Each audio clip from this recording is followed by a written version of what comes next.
Washington football. Woo!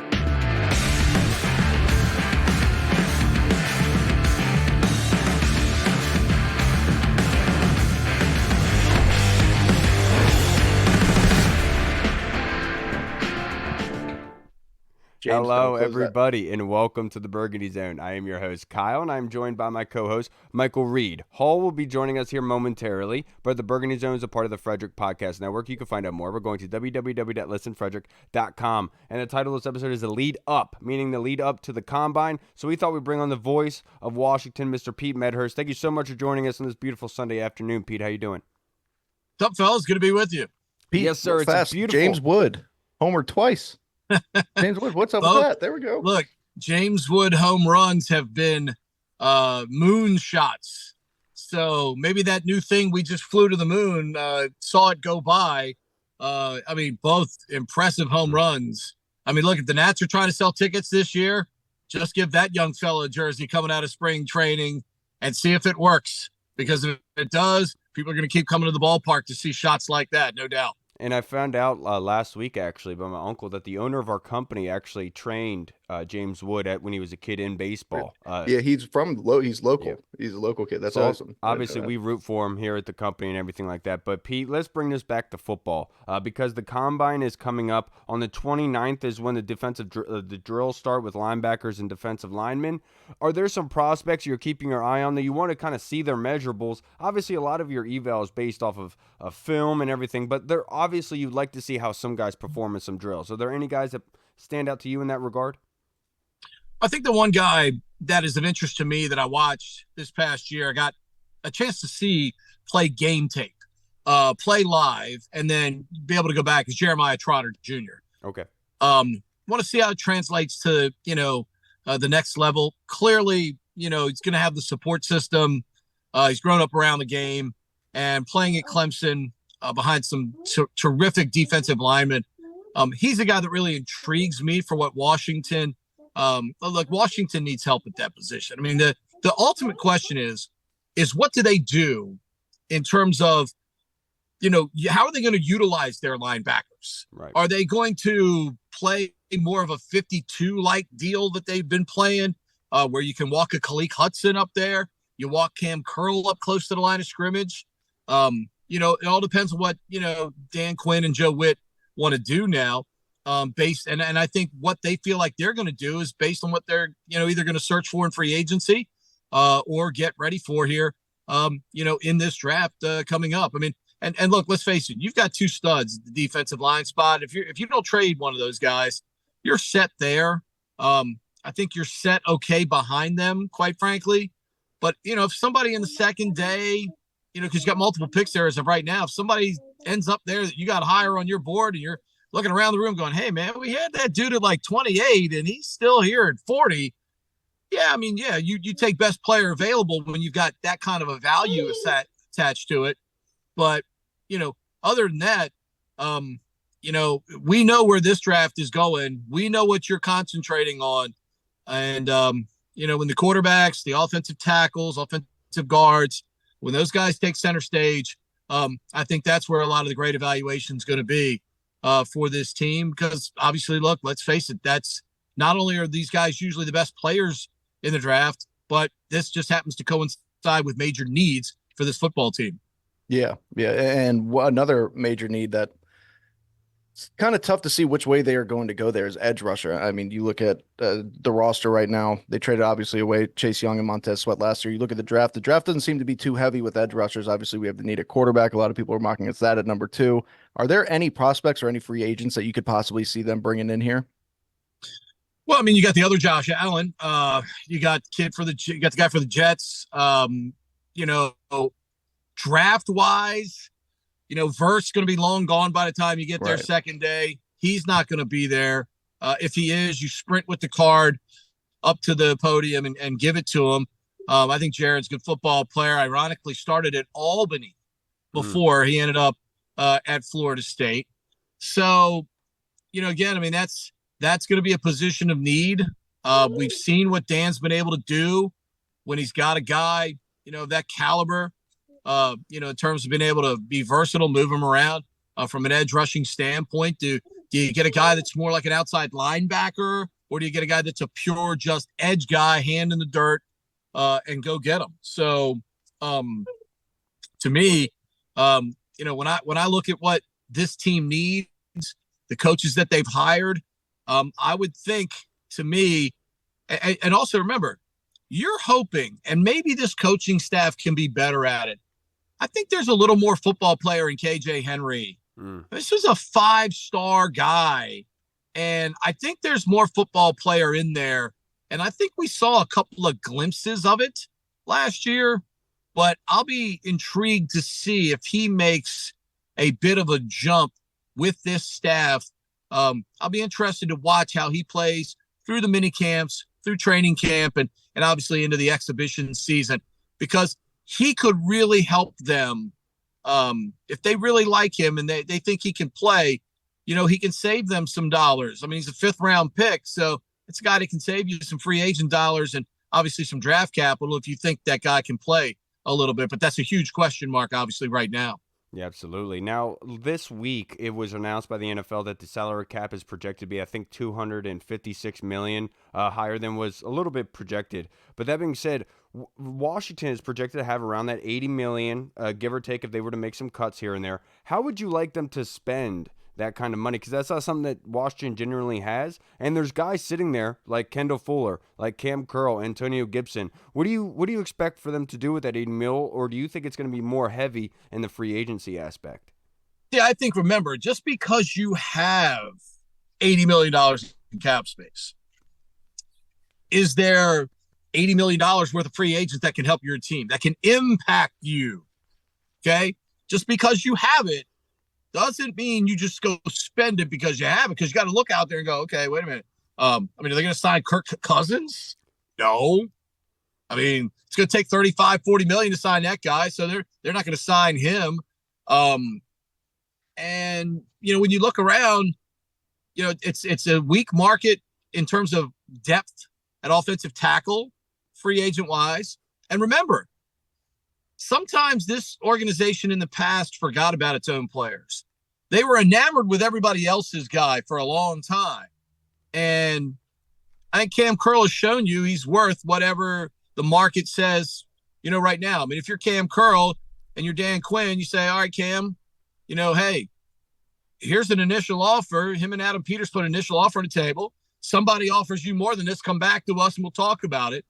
I think Fuller's at that make or break age where you're like, all right, do we really? I mean, his tape from last year's fantastic. Right.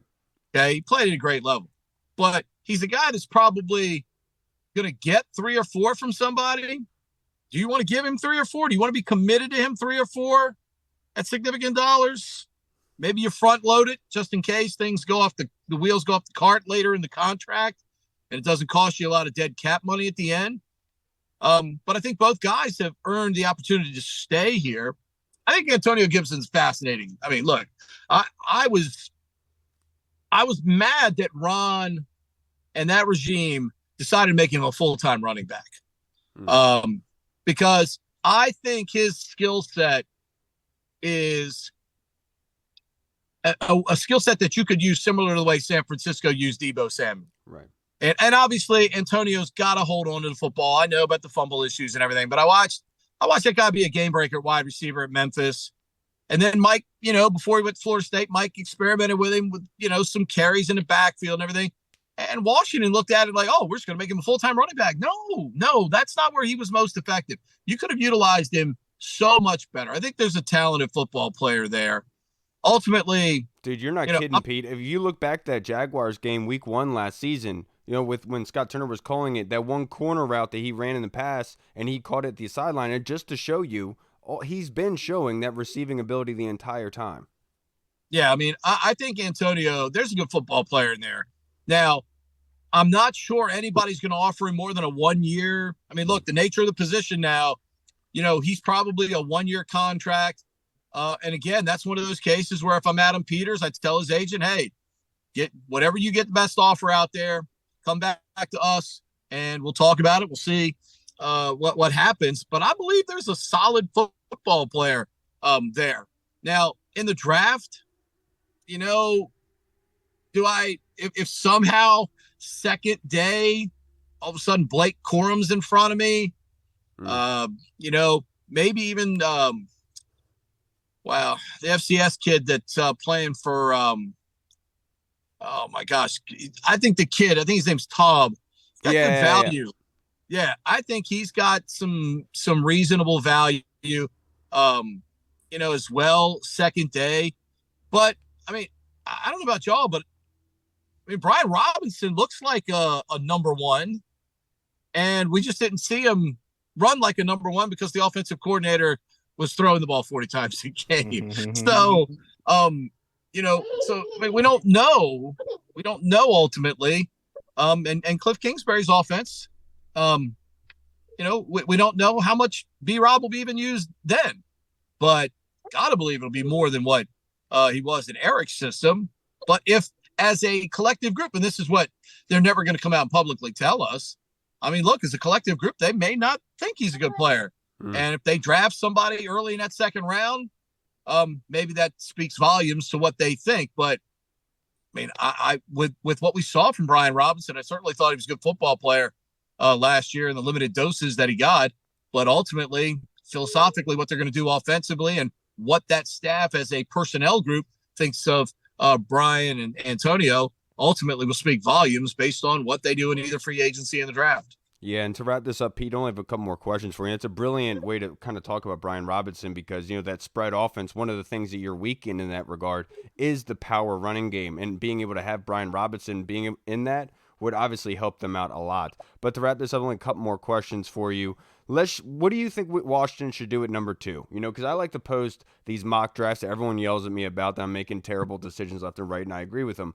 But do you think that trading up for the guy that they want is the way to go, or should they stay put at number 2? You feel good about the quarterbacks available, or are you more so of maybe trading back and possibly getting a quarterback there or another position? I do not believe there is a dramatic difference in the impact that Williams, May, and or Daniels can have on your team. I think all three guys can impact your team. So if Caleb is lucky enough to go number 1, DC kid, played with Navy's John Marshall in high school at Gonzaga, if he goes number 1, hey, congratulations. And we'll see you every couple of years when the, Commanders and Bears play. But if it's May or Daniels to choose from, I think you can do good things with both guys. The physical skill set of Drake May. If you look at the offense that he ran under Phil Longo 2 years ago, they made a change this year because Phil went to Wisconsin. I didn't like it. Skilled players around him were not the same. He had one dude. I just, again, it's the same thing that happened to Sam Howell. Sam had the great year when he's surrounded by guys. Mm-hmm. Offensive line changed, skill guys changed, and the production went down. But if we go to the Underwear Olympics next week at the Combine, Drake May's going to get off the bus. Everybody's going to go, that's the quarterback right there. That guy, you play quarterback, don't you, sir? And Drake's going to shake his head. Yes, I do. Those guys don't come around, a lot. If they like Daniels and they pick him at 2, cool with that. Jaden played quarterback for Brian Kelly. Brian Kelly's one of the hardest guys to play for in college football. Brian coaches his guys hard. He's very demanding, has high expectation, but Jaden thrived under Brian Kelly. And you want a guy that's mentally tough, you thrive under Brian Kelly, you've got that gene. So, people that don't watch a lot of college football don't know some of the subtle stuff. Jaden thrived under Brian Kelly. That's a big deal to me. That means he's mentally tough right here if you can play for that guy. And look, Brian Kelly's a good football coach. You play for Brian Kelly, you're prepared when you come to the National Football League. So if they like Daniels more, hey, no problem. I completely get it. Kid's got an unbelievable skill set, and I believe there's room for growth there as well. And his offensive line was not great at LSU last year, so he did have to improvise a lot. Took some punishment as a result of that. If he can somehow limit that here at the big league level, then I think you can win a lot of games eventually with Jaden Daniels as well. But to me, as much as I love Alt, um, as much as I love Marvin Harrison Jr., it's got to be a quarterback at number 2. Has to be. Yeah, I think there's a lot of people that would agree with you, including us two, right here. But last question I have for you, Pete. I'm sorry to put you on the spot with this one. I should have told you about it before we started recording. But, Mike Sellers, the unfortunate news about him and his heart and everything going on with him medically. Just to talk about him a little bit, do you have any favorite memories of Mike Sellers with the Redskins?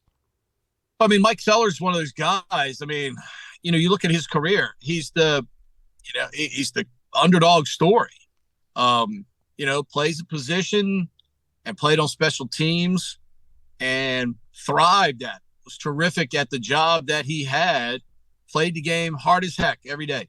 If you're a paying customer, you never had to worry about Mike Sellers not playing his best football every day. That guy played incredibly, incredibly hard for this franchise. He was a very popular guy, was a good guy. And, you hate to see good people go through the things that Mike and his family are going through right now. And all you can do, whatever however you can support them, whatever God you pray to, even if you don't, keep him in your thoughts, because Mike Sellers was a good dude. He's a good football player, but more importantly, Mike Sellers is a good dude. And you hate to see that happen to good people like that. You can only hope that the medical people are skilled and God lifts their hands and helps, get him back to health here sooner rather than later, obviously. I can't thank you enough for taking some time out for us, Pete. Obviously, you had something going on beforehand. You somehow made some time for us, man. I can't thank you enough. Speaking of being a great man, I would say it to you as well, sir. Before you get out of here, just like to plug your social media handle and your show, just in case anybody watching hasn't followed you yet. Well, we all know they do already, but just in case. Yeah, at Pete Medhurst, I keep it simple on the Twitter sphere. The subheading is Pete on Sports, so that's me. Follow me, and I'm not a Twitter snob. I will interact with you. You ask me a question, I'll give you an answer. I'm not one of these people that just kind of hides on social media. So I'm easy to get along with, and appreciate you guys having me. By the way, nice 1924 Washington Senators lid right there. Yeah. See, Pete, I've kept it under wraps, and now you've outed me, man. You've outed me. Now everyone's gonna know about the hat. I've been waiting to be able to find this specific hat because it is incredibly rare and unique. I've had multiple people looking for it, and I was waiting years to find it. And Walter Johnson, 1924 World Series champion hat. My man. So yeah, that's how you know Pete's the man. But Pete, have a great Sunday, sir. Drive safe. All right, please enjoy your time, and thank you as always, sir. Appreciate you guys. Thank you. You too. All right, everybody. We just spoke with the man, Mr. I can't thank him enough, man. How awesome is that? Kyle, that means that hat is 100 years old today. Oh, wow. You're right. Yeah, 1924. You're getting old, Kyle. You've only been alive for like 76 of those years, so that's crazy to me. Well, some would say I've been alive for all 100 of them, but now you are kind of vampiric. It's true. Now we are joined by our next guest, friend, fellow podcaster of Command This Podcast, the ultra-talented, served our country, Mr. Steve Lim from the Mountain Division. Thank you so much for joining us tonight, sir. What's up, fellas? Thanks for having me back again. Always a pleasure. Because we always enjoy having you on, Steve, because it's like like OJ and the glove. It just fits. You know what I'm saying? But let's get into our fan club. What, Reed? That was dropped, first of all, Kyle. Come on. The glove didn't fit. And OJ proved that by putting it on his hand. Oh, man. Now I'm insulted. I know. No, the glove fit. Signing off. But real quick, before we get into our fan questions and talking about the team and everything that everybody has submitted in today, we kind of do like a prospect breakdown of somebody that we have watched recently. Reed, do you have anybody off the top of your head that you'd like to talk about? I'll find somebody. You go first, Keel. I did want to talk about Jatavius Sanders. And Jatavion, the tight end. Yeah, Jatavion. Sorry. Honestly, I walked away very confused. There's some games where you see him block worse than a running back in pass pro and in run blocking, and like there's times where you see him blow these blocks where one of them could have been a touchdown versus Alabama, and instead of driving his guy, he just gives a hand on him as he's running by, kind of like Reed on a Saturday. Yeah. And the guy ends up tackling the running back, and it could have been 6 points easily the way that the field was shaped out.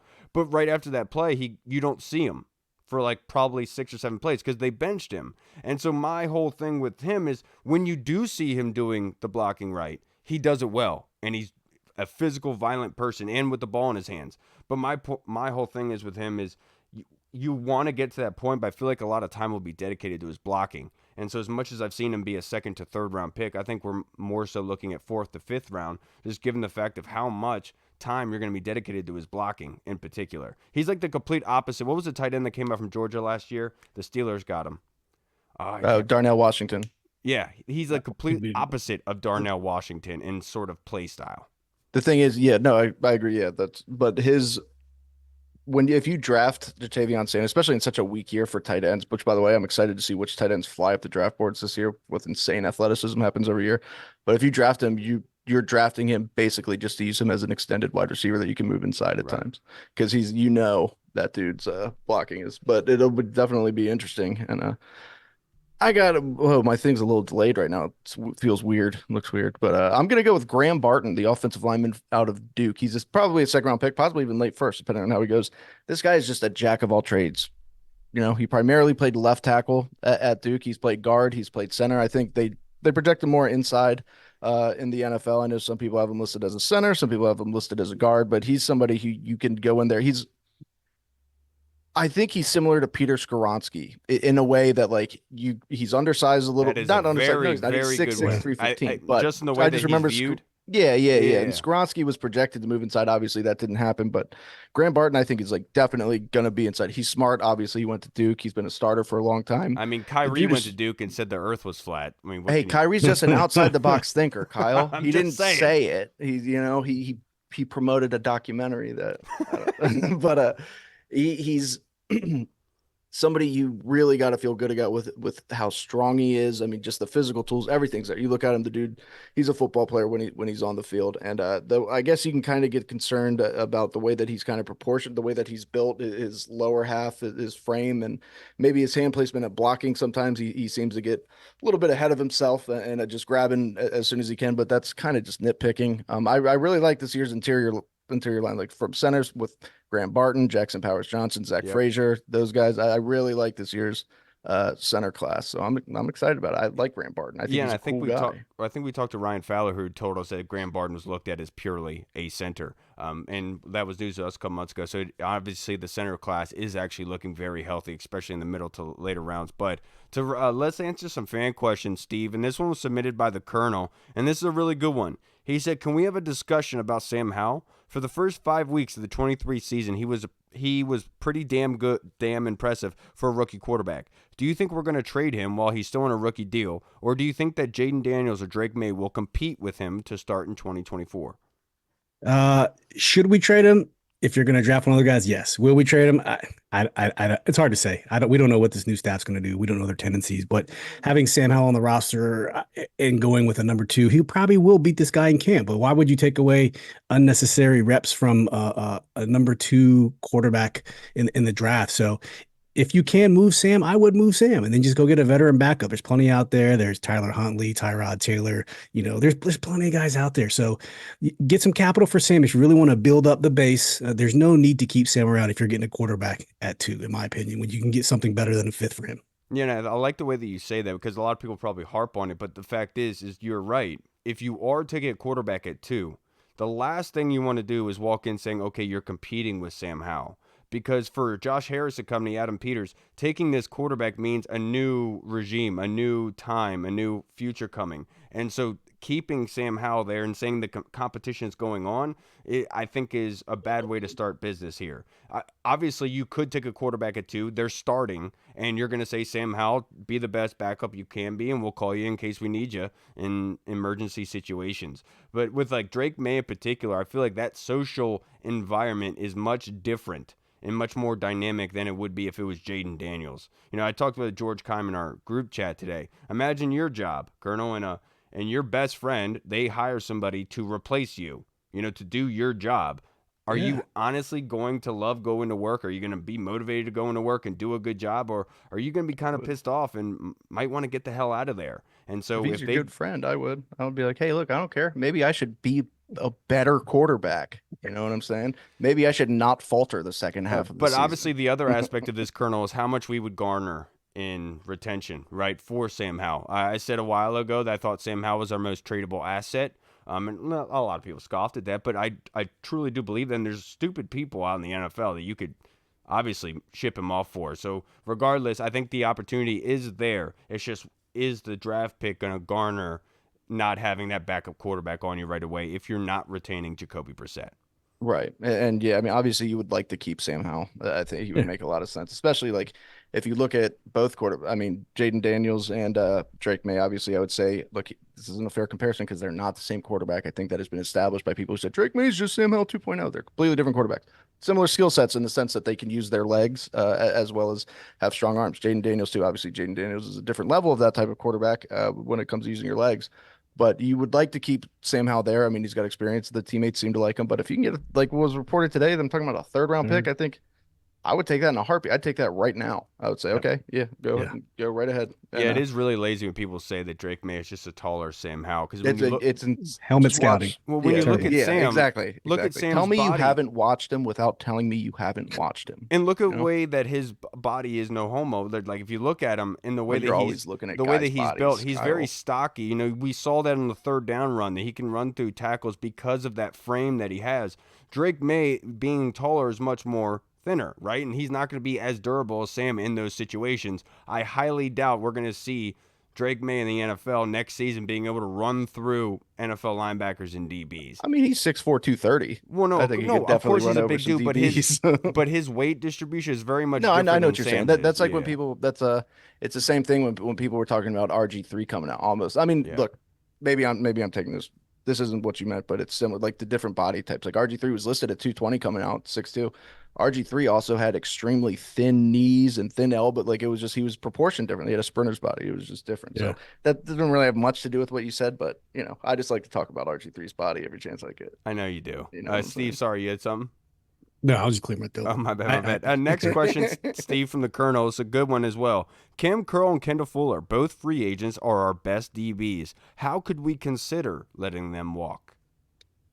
How you consider letting them walk? I mean, first and foremost, I think you should try to re-sign both of them at a reasonable cost, no franchise tags. However, if you lose Cam Curl, I was going to say there's someone else in the draft you could look at, and his name is Cameron Kitchens, safety out of Miami, who could potentially be a good replacement. And you might have to spend a second rounder on him, but I think we should try to Possibly keep even more, Steve. yeah, possibly more. I think he's slowly creeping up Yeah. as people expose and look at his film. But yeah, that would be a replacement for him. Cornerback wise, I don't see us spending a high draft pick on a cornerback.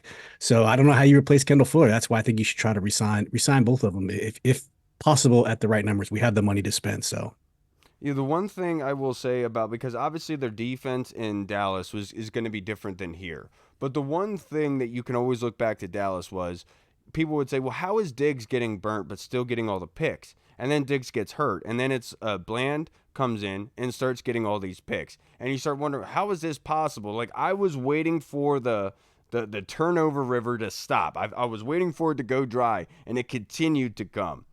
That being said, I feel like with this defensive staff in particular, I feel like this is an area where in years past with Jack and Ron, we thought going into it that you would feel perfectly confident with what happened at linebacker because they were former linebackers, that they'd be able to rise their production. I Said feel that like a that's thousand what times on the show. that's how I feel what's going to happen with the DB group, just based on what they do. And so do I think that retaining Kendall is a must-have for this defense to be productive and good and successful? No, but I do think it is massively important for Cam Curl to be retained in order to get that success as fast as possible. I know a lot of us have sat here and said that Cam Curl probably isn't worth all that much, blah, blah, blah, but you're basing this off of the last staff. The new Right. staff coming in can look at Cam Curl and saying, oh my goodness, imagine if we had him in Dallas with us and what we could have done. And that's the kind of thing that we're not taking into account here as to what this staff wants. Because we like to poo-poo on our own guys. Then they go to San Francisco. Then now they're making Pro Bowls. Everyone considers them the best. When you're here, you got to appreciate your own. And for the longest time, I don't want to blame the fan base for not appreciating their own, because there's an apparatus. There is a organism that can constantly tells them that if you do believe in them, you're a homer, you're an idiot, and you're just buying in, you're naive. and that needs to start changing. And hopefully, we have the coaching staff to do it. Yeah, we got an Olive Garden in this situation. When you're here, you're family. You know what I'm Yeah. saying? So you got to pump them up. And I think we want to see them unlock that same sort of potential in Emmanuel Forbes as well. Absolutely. Because Oh, yeah, just for like the sure. last regime, Yeah. they hung that kid out the dry so much. So like you said, Kyle, I'm hoping they can do the same thing with him. Yeah, and it's funny because Pete Medhurst had brought up KJ Henry before, and I wanted to make the comment, but it completely went off from the top of my head. But Andre Jones and KJ another one, yeah. both showed that they would go back into coverage, and we've seen with Dan Quinn's kind of offense, they like to stand everybody up, blitz multiple people, and kind of confuse defenses. KJ Henry and Andre Jones fit into that, already knowing to go back into coverage in case you do need it. And a lot of people made fun of Jack's defense when he did that with Chase Young and Montez, but obviously they're very much different than KJ Henry. Also, and others. keep going. Oh, my bad. I don't know if you're done or not. Sometimes I just zone you out when you talk. It's actually most of the time. But That's all right. So does no. everybody else. Obviously, I'm a huge Cam Curl guy. I want to re-sign Cam, give him whatever he's worth. I think he's a huge linchpin to this defense. I think he's going to be fantastic, and that's if he hasn't already signed. Cam's leaving little breadcrumb trails out there on Twitter, being like, "I'm spending money at Dick's. I'm spending this. I got He's just like Reed, except just like me. Except Reed doesn't do it at a store. I'm spending money on. Yeah. But when it comes to Kendall, like, Kendall was good last year. I mean, we can agree that. Obviously, people want to point to the Bears game and stuff like that. He was trying to win. He was trying to get us back in the game at that final interception that he whiffed on. But no other quarterback or cornerback did anything. Emmanuel Forbes started out pretty good, fell off hard, and I do think he's going to bounce back. Benjamin St. Juste was supposed to have a nice year 3 after a good year 2, kind of fell off a little bit. You know what I'm saying? Kendall's nice, solid, nice, good corner. So if they're going to elevate DBs, elevate Kendall. He's still young. He's not even 30 yet. Elevate this guy. He can go up there. He can play. He's a very solid cornerback. He's one of the better ones in the NFL. And I would love to bring Kendall back as well. I don't want to keep Kendall in a prison. I think Kendall might be of the mindset of wanting to go win another championship like he did before. Not sure if he wanted to go back to Kansas City or whatever have you, but I don't want to hold him like in that regard. Like if he wants to go do his thing, like I don't want to hold you hostage. Go ahead. Yeah. The other thing, if you look at some of the DBs out there, some of the corners especially, like, I mean, you look at like Jalen Johnson. I would love him. Obviously, you're going to have to spend a fortune though, because I mean, he's so young. Same with the kid from Kansas City who had a huge Sneed. Yeah, and then people want to bring up Xavier Howard. I don't want Xavier Howard, dude. I don't want to bring him here. I got friends that are Dolphins fans. They say he's so frustrating to watch. Like when he gets burned, he's on the ground being hurt. He's missed a good amount of time as of late. Obviously, the guy can get interceptions, and that excites you. Shades of D Hall. At the same time, let's just not spend money on him right there. You know what I'm saying? I don't know. Maybe I'm just a hater, but. I mean, if you're going to spend that money on, I want to say that, the Dallas, bringing the Dallas flavor over. If you're not going to spend the money on Kendall, watch out for Stephon Gilmore. That's all I'm saying. Yeah, dude. I would love to bring Stephon Gilmore in here. Right. Yeah, I did that in Madden actually the other day. I was like, well, he's got the connection to Joe Witt and Dan Quinn. Let me just bring him on over here. I was like, Here you go. He's still a vet. He's older. It's not a bad idea, and it'd be a really good idea. Yeah. The dude can still ball. Yeah. Now the next question was submitted on Twitter by Just Your Average Fly Guy. Thank you, brother. Steve, what position groups are you most excited to see at the NFL Combine? He says mine are as follows: offensive line, quarterback, linebacker, running back, and then defensive line. For me, just one.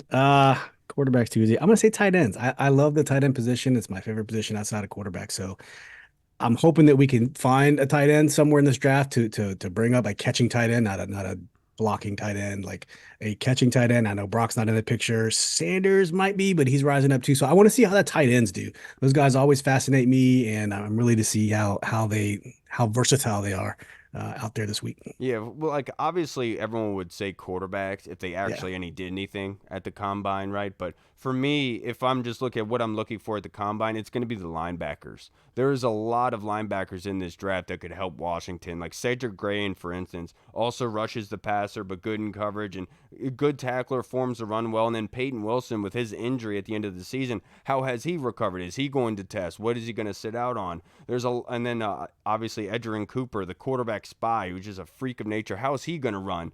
The linebackers I'm very, very excited for, because obviously it's a position that we're going to be investing into, either free agency or the draft, and that's a good one for me.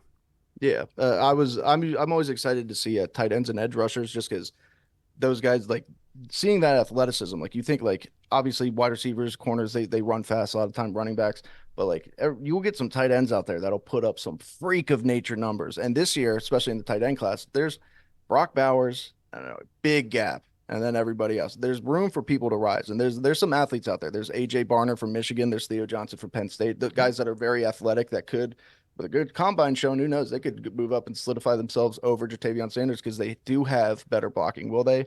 I don't know. But same with edge rushers and just O-line. I want to see their bend. Edge rushers and O-line. I'd like to see the way them boys bend. No, that's not like Kyle sneaking over to the local high school to You watch know what people you were practice. thinking of. That's exactly what I was thinking of. You were But thinking of you'd like to Samus see Reyes. some, come on, man, who doesn't? You'd like to see some flexibility. You know what I'm saying? And I'm just excited for the combine, dude. I'm so pumped. I love the combine. It's came up so fast, man. did. Almost like Reed on a Saturday in the street. Now the next question is submitted on Twitter from Jeff Pastor. Steve, my question is: would you be mad if the regime decided to go Joe Alt with the number 2 pick, then draft a quarterback in the 2nd round? I would not, because you know what? That probably means that we're going to see a little bit more Sam. And I'm a Sam Howell fan, so I still think there's some potential there, and I could definitely see a scenario where they decide, listen, this franchise has a history of drafting these bell cow left tackles, and we haven't had one since Trent Williams left. So if Joe Alt's that guy, it's possible. So absolutely would not be mad at all. I disagree, Steve. I would be mad because he does say that you stay at number 2. If you are drafting Joe Alt, I think that you have to consider trading back in that scenario. Didn't compute. Yeah, you're good. You're good. No. Did not compute. So he's saying draft Joe Alt at 2. Yes. Which means you okay. Yeah, that kind of changed the calculus a little bit. Is he worth a number 2 overall pick? Yeah, at that point, you know what? You got to get your quarterback. I would be a little upset if you drafted that too. So look, and trust me, like I've been on record saying that Joe Alt's the best offensive lineman since I watched him, and I think that he is the best player overall in this draft. But yes, I would be mad because I do think that if you are going down that route, because you have to get production, and if you're taking a quarterback at 2, he's going to rise the production of the offense in hopes, right, being the number 2 overall. By getting a quarterback in the 2nd, you're not really rising that production all that much with Joe Alt there, and so that's why I feel like, as much as it's good in long-term team building, it's the smartest damn thing possible. I do think that the politics and everything in regards to production necessary, that quarterback's the only way to go if you're staying at 2. If you trade back, then I'll entertain the Joe Alt idea. Yeah, and look, I mean, I love Joe Alt too. I think Joe Alt's the best tackle in this class. Obviously, you want a franchise left tackle, you want one of those stalwarts, but at 2. No, I mean, if we trade back, like you said, I'm all for it. But at 2, and I would be upset just because you got to take a quarterback in that position. But at the same time, I know me. I am very goldfish brained. I'd be pissed off during the draft, and then literally 30 minutes later, I would be like, I mean, honestly, though, it's probably the best thing for our franchise to build up the roster a little bit and then move forward. Yeah, see, there you go. Right, thank you. Yes, and sometimes being goldfish brained is the best thing. I would talk myself into it, and I'd automatically be like, "Yeah, Joel's the best pick in that position anyway. So get out of here, guys." So You're absolutely right. Now the next question. Thank you, Jeff. That was a good question. Now, Steve, this is from David. In your opinion, which positions would you look to target in free agency, and what positional needs would wait to address in the draft? So for me, I'll reverse that. Definitely go offensive line in the draft. The offensive line in the free agency market is not deep. So that's the first part. And the second part, I would also go, like you said earlier, linebacker in the draft. I don't know if, someone to stand next to inside of Jamin. I'm not sure if we're going to have to pay a lot of money for that but I would focus on finding a defensive edge rusher in free agency. I think you can definitely fill at least one of the gaps that we lost with Chase and Montez disappearing, whether that's Brian Burns or Josh Allen. There's plenty of people out there in free agency, so I would not focus an early to mid-round pick on an edge rusher. All right, and I'm sorry, everybody, and especially to Reed, because I'm probably going to bore the hell out of you with this. But to answer this, Dave, it's going to be a long one, because for me in particular, like when I do these mock drafts and I see who we could take with these offensive linemen, I see a lot of guards, a lot of tackles, and so I can build a really good offensive line, but the one place I'm not supplying a lot in this draft is center, which goes to my question of, does this regime like Ricky Stromberg enough to start? And if not, then that's where I would go in free agency, is looking to get a startable center. But I also would look at linebacker in free agency, and the reason why I say that is because you kind of need a vet in that instance. With Jamin, we've always needed a kind of leader, captain-esque from that linebacker position, and we've always requested that somebody needed to do it, right? And obviously Barton last year didn't do all the greatest, and Jamin should have progressed into that. But regardless, We know that somebody like that next to Jamin would make everybody better. And that might be a lot of investment to do and do well with it unless they think Peyton Wilson, Cedric Gray, Edgerrin Cooper could step in right away and be that guy, which I highly doubt because them being a rookie, hard to do that in the NFL unless your name is Luke Kuechly. What do you think, Reed? No. Yeah, no. What was the question again? I'm sorry, Kyle bored it out of me. I told you. That's why I apologize before I even went, man. What do you think? What positional needs do you think should be a target in the draft or free agency? I mean, yeah, obviously the offensive line, specifically interior offensive line, I think you got to target in this draft. Obviously, like we talked about, quarterback, edge rusher. I know you guys brought up all those, but another one that I'm excited to see what they do is just overall an offensive playmaker, whether that be tight end, whether that be another wide receiver, depending on what happens with Curtis Samuel, whether that's a pass catching running back, Dylan Lowby from New Hampshire, or Will Shipley, one of them white boys. Of course, that's what Kyle made me say that. Those two. Go figure. Jalen Wright from Tennessee, had to throw in one. Come on, man. They're like a running back that can catch passes and take it to the house. That's electrifying because we don't know if it was Sam, but we went from thinking our offensive playmakers were very, very good last season and this past season being like, why are there not many consistent explosive plays? And that's got to be kind of concerning. You want that. You want to help out the young quarterback as much as possible. One thing I would say is we thought that we were getting an OC that could adapt based on what was provided to him, and we 100%. Kind of saw that it was more basing what he did before and pushing it to tight ends and running backs. Yeah. Kind of like you on a Saturday. Yeah, the EB thing is kind of funny, though, isn't it? How EB was like, I wasn't fired. They said I was relieved of my duties. It's like, I chose to leave. Yeah, I chose to leave. It's like, yeah, you chose to not put up a fight. They were just like, we don't need you. We're fine. No, they didn't want to kick him out of the door, fired. And he doesn't want to get kicked out of the door, and I respect him for that. And always stand that ground, dude. Screw everybody. On your own terms. Everybody. Now the next question, I wasn't Steve, fired. I quit. This is from Harry Morgan. Thank you, Harry. I think we should let Gibson walk and go after a shifty receiving running back in the draft or free agency. Austin Eckler would be nice. What say ye? In free agency, Austin Eckler would be good, but once again, do you want to pay that sort of money? Once again, we have a lot of money. I like Antonio Gibson. I don't know how much money he's going to garner on the open market. I think the value of the running back has gone down, so I don't think you need to keep Antonio Gibson. I think he was severely underused last year, but I think you can find that replacement in the draft. I don't think you necessarily need to go get Austin Eckler or Saquon Barkley to fill his gap either. DeAndre Swift is out there. He's much cheaper and can probably do some of the same things. So, yeah.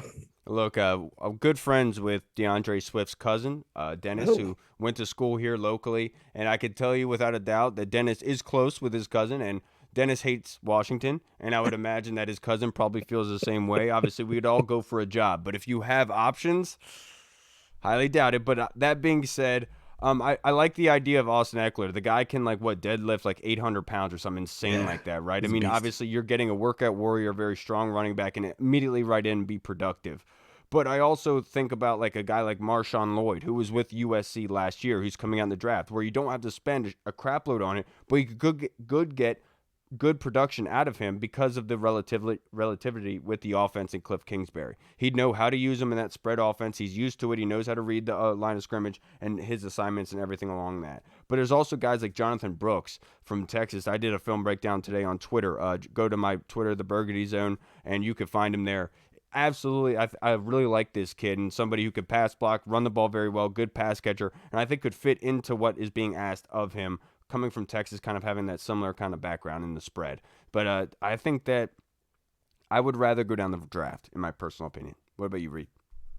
Yeah, I mean, there's some good there's some good boys out there in both free agency and the draft. I think I like Pete kind of talked about. I like the idea of Brian Robinson is the number one back. I think that the dude can be. So if you're going to sign somebody, I think it should be a complimentary back. If you're going to draft somebody, make it somebody who can go in there and kind of, be the lightning to his thunder, if you can just say that, but I'll take anybody, dude. I don't care. Go out there. If they sign Saquon, I'll be pumped. Now let's wrap this up, boys, by going rapid fire in our Discord. So the question I'll ask, Steve, to you, just be for you. And I'll ask you another one, Reed. This is from Deluxe in the Discord. What position group has the biggest gap between fan perception and the team's view? Oof, that's tough. I think it's easy. Man, the biggest gap between what the fans think and what the team thinks, I'm going to say probably offensive line. Oh. I'll just do one. I'll just do the one. I'll say quarterback. Yeah. Kyle, wrong. Steve, you're right. All right, now the next question, Reed. Thank you, Deluxe. This is from Scott Hartley in the UK. Oi! Thank you, Scott. Love you, brother.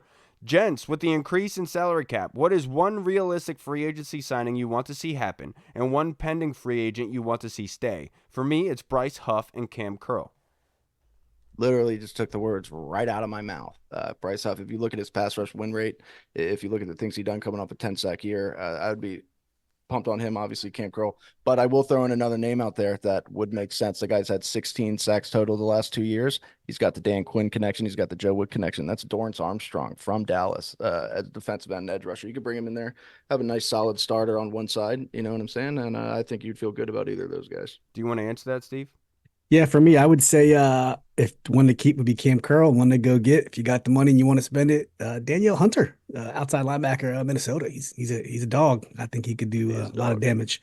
For me, I did answer this last week, Scott, but I will say I think Connor Williams, the center from the Dolphins, who did have an injury, obviously. And then without a doubt, it's Cam Curl. I mean, I've been saying it for weeks, if not years, that this guy is the real deal. I mean, Nick Akridge can tell you about how 2 or 3 years ago I was yelling at him on Twitter because PFF had rated him as like the number, I think, 14th safety in the league at that point. I was yelling at him saying that was stupid. Last year, he wasn't even in the honorable mentions on the list of top safeties. So it's this, where they don't want to give us love, and it's okay. But that's why us as fans, we need to recognize the real and not let them walk and do their own thing. Now, last question. I guess we can all answer this, boys, from Tim Towner. Are any of our remaining picks from the 2021 draft going to be released before 2024 Week 1? That list is Jamin, Cosme, Benjamin St. Juste, Diami, Bates, and Defoe. I think if you look at, I would imagine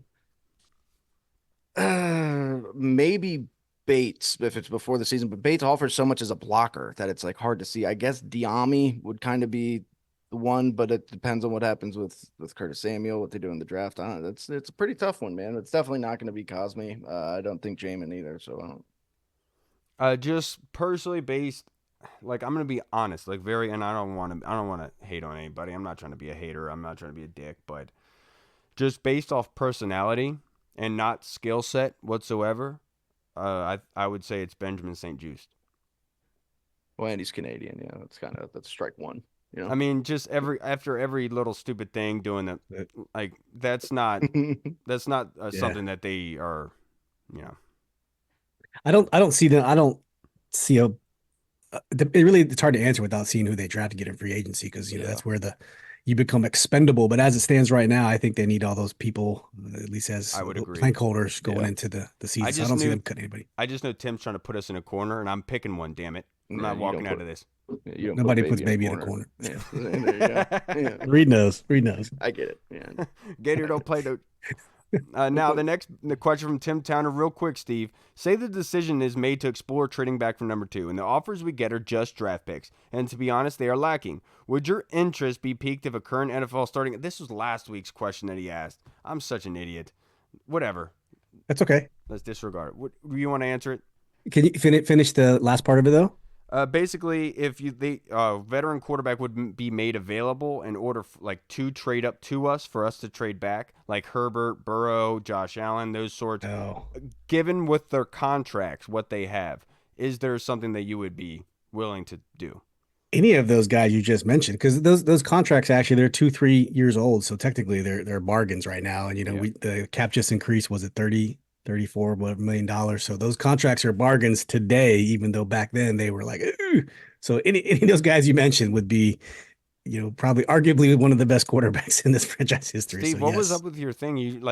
What was the thumbs up thing that popped up on your screen? It was a sick visual. Did you see that?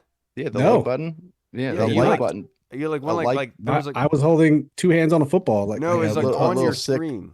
Light button popped up right next to your head. That was cool. I almost tried to click it. I have no idea. Dude, I it was could almost not like tell you. you did it and it mimicked it almost. It was very weird, very Yeah. weird. But yes, That was tight. guys, that's going to wrap us up for this episode. I can't thank you enough. If you have contributed to us, if you've responded, listened, gotten to this far, you're a freaking champion. Contributed.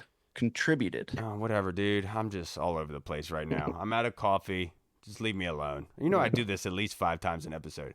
But Steve, I can't thank you enough for taking some time out for us on this very busy Sunday for you, sir. Yes. You are a champion in yourself, being able to heavy lift all of your house and everything with it. But before we get out of here, would you like to plug your social media handle and your show, just in case Sure. anyone watching hasn't followed you yet, brother? Absolutely. We are Command This Podcast. You can find us at command _ this with the exclamation point on social media at YouTube. You find us anywhere, Facebook. Just Google us and there will be. Fellas, thank you so much for having me. Always a pleasure to talk some ball with you guys. And last question, real quick, boys. Just yes or no answer.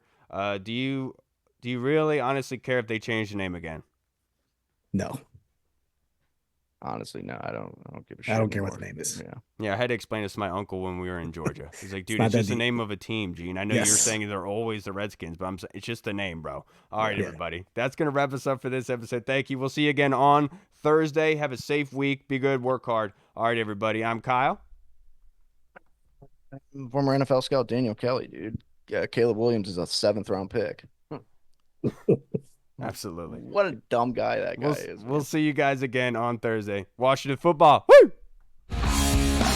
What's up, everyone? This is Kyle from the Burgundy Zone. We are releasing our own merch to support the show. If you want to rock the Burgundy Zone logo or you want to see Reed's face on your shirt, we got it. We're starting with t-shirts, hoodies, and zip-up. So if you're a fan of the show, make sure you snag one before they are gone. Check out the link in our bio on Instagram, or you can find the link in the description of the video. Thanks again for all your support.